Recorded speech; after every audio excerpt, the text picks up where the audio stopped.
Iya enggak Ustaz itu. Assalamualaikum warahmatullahi wabarakatuh. Waalaikumsalam warahmatullahi wabarakatuh. لرضا الله تعالى وبشفاعة رسول الله صلى الله عليه وسلم محمد بن عبد الله وعلى كل نية صالحة وعلى ما نوى به ثوابنا الصالحون. الفاتحة. أعوذ بالله من الشيطان الرجيم. بسم الله الرحمن الرحيم. الحمد لله رب العالمين الرحمن الرحيم مالك يوم الدين إياك نعبد وإياك نستعين اهدنا الصراط المستقيم صراط الذين أنعمت عليهم غير المغضوب عليهم ولا الضالين آمين. بسم الله الرحمن الرحيم. قال المصنف رحمه الله تعالى ونفعنا به وبعلومه في الدارين آمين إلى أن قال فرع لو دخلت شوكة في رجله. Ini sudah kelihatan ini.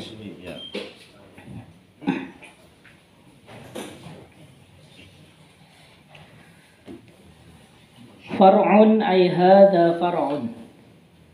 لو دخلت شوكة في رجله وظهر بعدها وجب قلعها وغسل محلها لأنه صار في حكم الظاهر فإن استترت كلها صارت في حكم الباطن فيصح وضوءه ولو تنفط في رجل أو غيره لم يجد غسل باطنه ما لم يتشقق فإن تشقق وجب غسل باطنه ما لم يرتفق.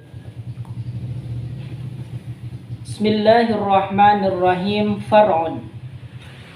Far'un itu kalau diartikan itu kayak semacam cabang pembahasan ya. Jadi ini adalah istilah yang digunakan oleh ulama-ulama terdahulu. Biasanya ulama terdahulu itu membuat yang pertama itu adalah Alkitab.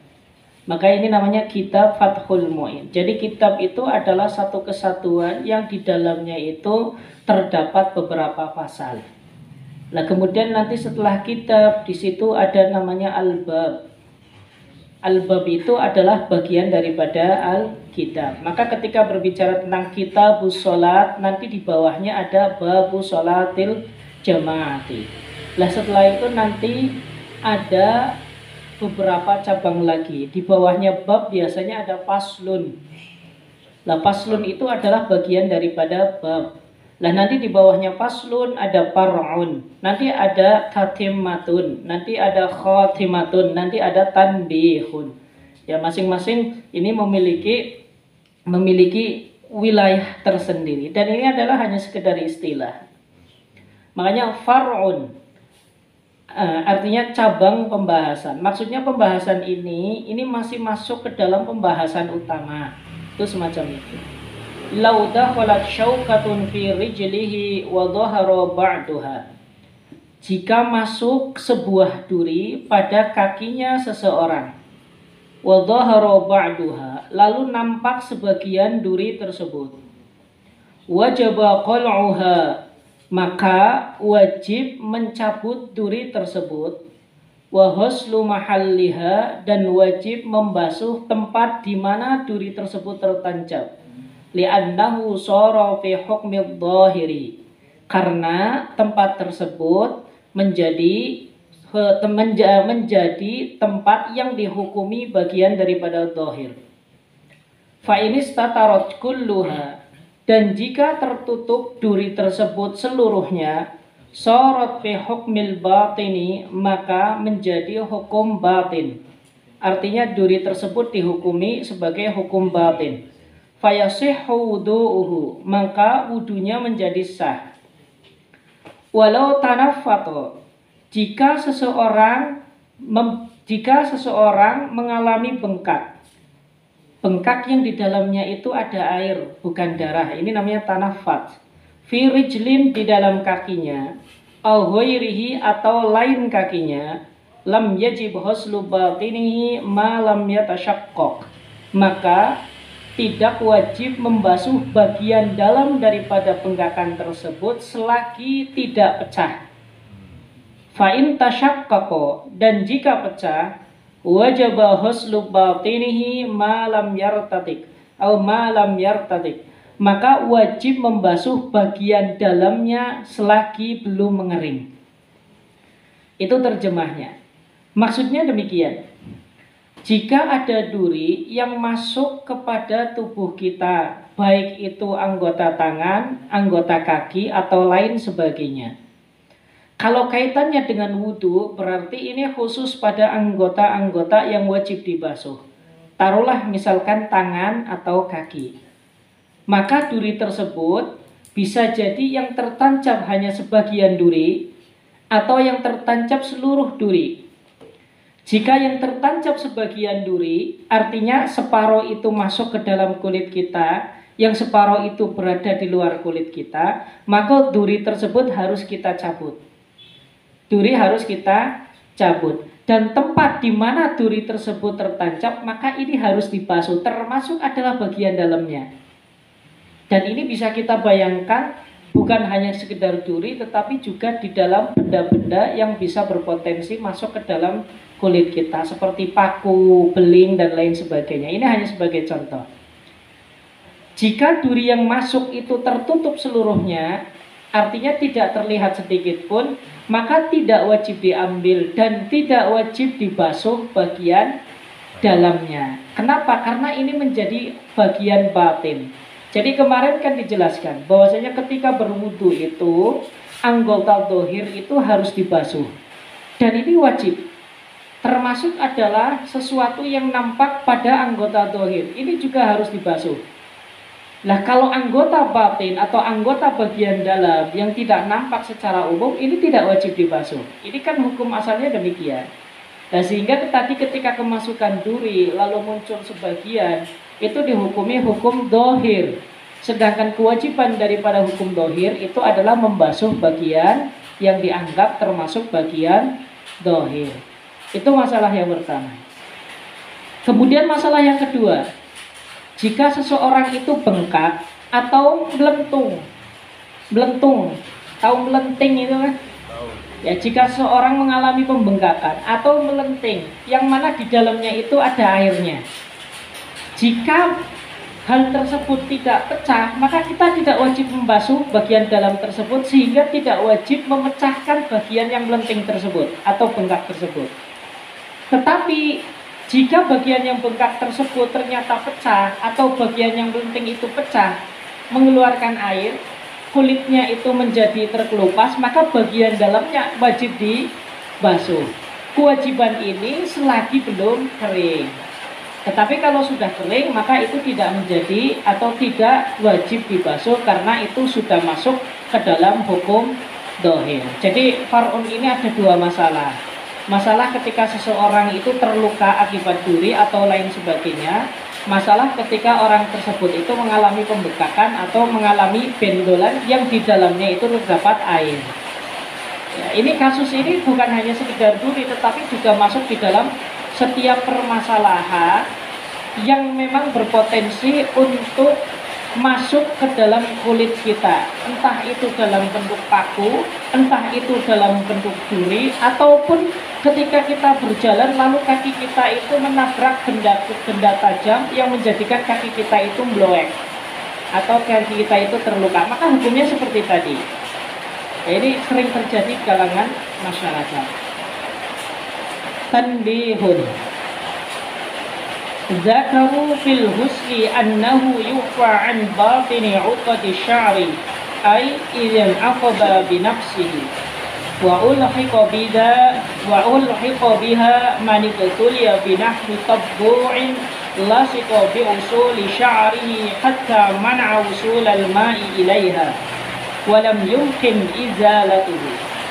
Wa qad sarraha shaykhu suyuhina Zakaria al-Ansari bi'annahu la yulhaqu biha bal alayhi tayammum, lakin qala tilmiduhu shaykhuna walladhi yuttajahu al-abu lid-darurati. Tanbihun, pengingat. Zakaru fil husli, ulama-ulama menyebut di dalam masalah ghuslun, di dalam masalah mandi, annahu yu'fa an batini uqadi syari, dimaafkan, artinya artinya dimaafkan secara fikih. An batini uqadi syari, bagian dalam daripada ikatan rambut. Idan aqada binafsihi, ketika terikat dengan sendirinya. Orang yang memiliki rambut gimbal. Wa ulhiqa biha man ibtuliya binahwi tabbu'in lasiqa bi usuli sya'rihi. Begitu pula disamakan dengan orang yang memiliki rambut gimbal. Man ibtuliya binahwi tabbu'in, orang yang diuji dengan semacam ketombe. Lasiko bi usuli sya'rihi, yang ada pada pangkal rambut orang tersebut. Hatta man'a usulal ma'i ilaiha, sehingga mencegah sampainya air kepada pangkal rambut tersebut.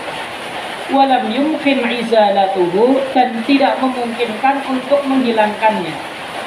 Waqad sarraha Syekh Suyutina Zakaria al-Ansari, sebagaimana telah ditegaskan atau dijelaskan oleh guru kita Al-Imam Zakaria Al-Ansari, bi annahu la yulhaqu biha, bahwasanya seperti ketombe itu tidak bisa disamakan dengan ikalan rambut. Bal alaihi tayammumu, akan tetapi wajib bagi orang yang memiliki ketombe yang banyak tadi adalah tayammum. Lakin qala tilmiduhu syekhuna, akan tetapi murid daripada Syekhul Islam Zakaria Al-Ansari, yaitu guru kita Al-Imam Ibnu Hajar, mengatakan walladhi yuttajahu al-afu lid-darurati, yang lebih dekat kepada kebenaran adalah hal tersebut dimaafkan lid-darurati, karena keadaan darurat atau sangat mendesak. Maksudnya demikian. Di dalam masalah mandi besar, ketika ada orang memiliki rambut gimbal atau rambut yang terikat, di mana gimbal tersebut memang dari lahir, bukan karena memang campur tangan daripada manusia. Lalu kemudian rambut tersebut susah untuk dilerai, atau susah untuk dilukar, atau susah untuk diluruskan, sehingga keadaan rambut tersebut bisa menghalangi masuknya air ke kulit bagian kepala. Menurut sebagian ulama, kalau orang yang memiliki hal demikian, maka ketika mandi besar itu tidak diharuskan untuk melerai rambut tersebut, tetapi dibiarkan saja dia mandi membasuh bagian luar rambut tersebut meskipun air tidak sampai ke dalam kulit kepala. Ini di dalam masalah mandi. Dan masalah ini juga bisa dikiaskan bagi orang-orang yang memang memiliki rambut tebal, yang sulit atau yang tidak bisa dipastikan ketika dia mandi air tersebut bisa sampai ke dalam kulit kepala. Jadi itu tidak diwajibkan sama sekali kalau memang itu muncul sejak lahir. Berbeda kalau memang itu dibuat oleh manusia, maka itu memang harus dihilangkan atau dicukur gundul. Tetapi kalau memang itu bawaan daripada lahir, maka dibiarkan saja, karena ini sudah dianggap ma'fu. Kalau dalam bahasa fikihnya ma'fu, dalam bahasa kita itu maksudnya mendapat tolerir atau ditoleransi oleh hukum fikih atau oleh agama. Itu masalah yang pertama. Kemudian masalah yang kedua, bagi orang yang memiliki ketombe yang memang bersarang di pangkal rambut, ya, sehingga ketombe tersebut berpotensi menghalangi air sampai ke dalam rambut ketika dia mandi wajib. Ini kasusnya adalah mandi wajib, bukan mandi sunnah. Maka apakah wajib menghilangkan ketombe tersebut atau membiarkan ketombe tersebut meskipun air tidak sampai ke dalam kulit, dan ini termasuk ke dalam kategori ma'fu anhu, sesuatu yang dimaafkan? Ini menjadi khilaf atau perselisihan di antara ulama. Kalau menurut Syekhul Islam Zakaria Al-Ansari, hal tersebut tidak dimaafkan. Artinya orang yang di pangkal rambutnya terdapat ketombe yang banyak, atau sejenisnya atau jamur yang bisa menghalangi sampainya air ke dalam kulit kepala, maka dia harus menghilangkan ketombe tersebut. Jika tidak bisa, maka dia harus tayamum. Kenapa? Karena dia tidak bisa menggunakan air secara sepenuhnya. Ini namanya dia itu tercegah untuk memakai air karena hissan, secara nyata. Bukan ma'nawiyan atau bukan i'tibariyan, tetapi ini memang hissan dan juga bukan syar'an secara umum. Maka ini dia wajib tayamum. Kalau menurut Imam Ibnu Hajar, kalau memang dia itu diuji dengan ketombe semacam itu, lalu ketika mandi air tidak sampai ke kulit kepala, maka ini tidak menjadi masalah. Karena ini dianggap sebagai hal yang umum yang dialami oleh beberapa orang. Kemudian kemunculan ketombe ini juga adalah sesuatu yang alamiah, artinya memang bukan buatan manusia, tetapi itu memang pada umumnya muncul di bagian kepala. Sehingga menurut Imam Ibnu Hajar itu juga dimaafkan. Artinya meskipun tebal dan menghalangi air ke kepala, itu tetap dimaafkan. Tetap dia itu diperbolehkan mandi tanpa harus tayamum. Dasarnya karena hal ini adalah hal yang mendesak. Dan agama itu kan punya fleksibilitas di situ. Manakala hukum tersebut susah diterapkan oleh manusia dan berada di luar kemampuan manusia, maka agama pasti akan memberikan dispensasi. Contoh, ketika orang itu tidak memiliki makanan sedikit pun, maka dia boleh memakan sesuatu yang haram. Ini adalah dispensasi agama. Jadi segala sesuatu yang memang tidak bisa dilakukan oleh umat manusia, maka agama akan selalu memberikan keringanan. Makanya saya balik-balik mengatakan bahwasanya fikih itu solusi. Contohnya saya katakan lagi, orang sholat itu kan harus berdiri, tetapi ketika dia tidak mampu berdiri, agama memberikan dispensasi, boleh sholat sambil duduk. Ketika tidak mampu sambil duduk, maka dia boleh sambil terlentang, atau miring kanan, atau miring kiri. Ini artinya apa?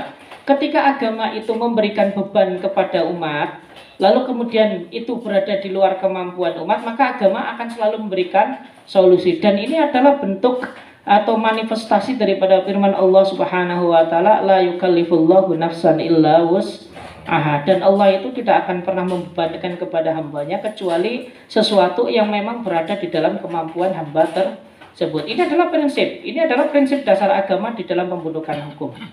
Nah, kembali lagi ya. Ini tadi tentang masalah ikal rambut dan juga masalah ketombe. Jadi ada dua masalah di dalam tanbih.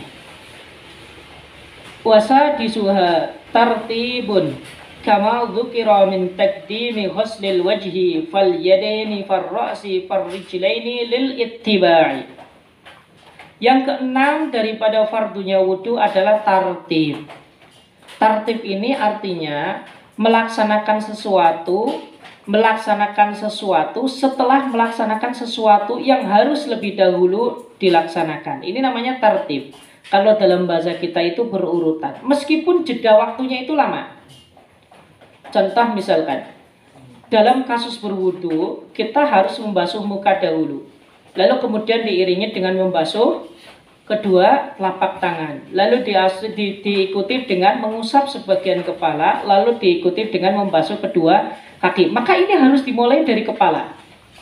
Meskipun harus dimulai dari muka, meskipun antara membasuh muka dan membasuh kedua tangan itu terdapat jeda yang panjang.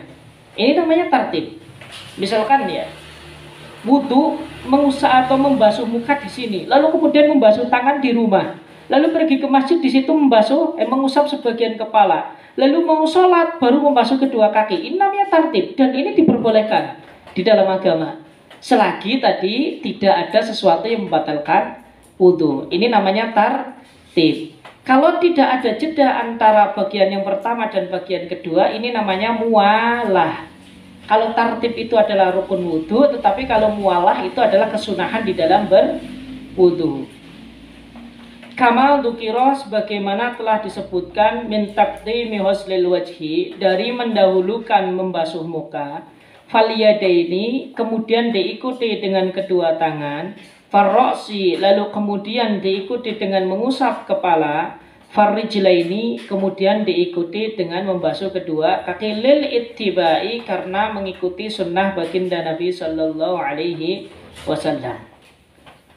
Walau in ghusala muhdithun walau fi ma'in qalilin biniyatin mu'tabaratin mimma marra ajza'hu anil wudu'i walau lam yamkus fil inghimasi zamanan yumkinu fihi tertibu. Walau in ghamasa muhdisun, ketika orang yang berhadas itu inghimas itu masuk ke dalam kolam tetapi sekaligus, ini namanya berendam gitu. Ngenclum. Kalau dalam bahasa Indonesia itu berarti menyilam lah. Ya, ketika orang yang berhadas itu menyelam ke dalam air. Walau fi ma'in qalilin, meskipun itu di dalam air yang sedikit. Artinya kurang dari 2 kula. Biniyatin mu'tabaratin, dengan niat-niat yang mu'tabarah. Niat-niat wudu yang telah disebutkan sebelumnya, yaitu nawaitut taharata anil hadasi, atau nawaitul wudu'a li rabbil hadasi, atau nawaitul wudu'a listibahati sholat. Ini namanya niat-niat yang mu'tabarah.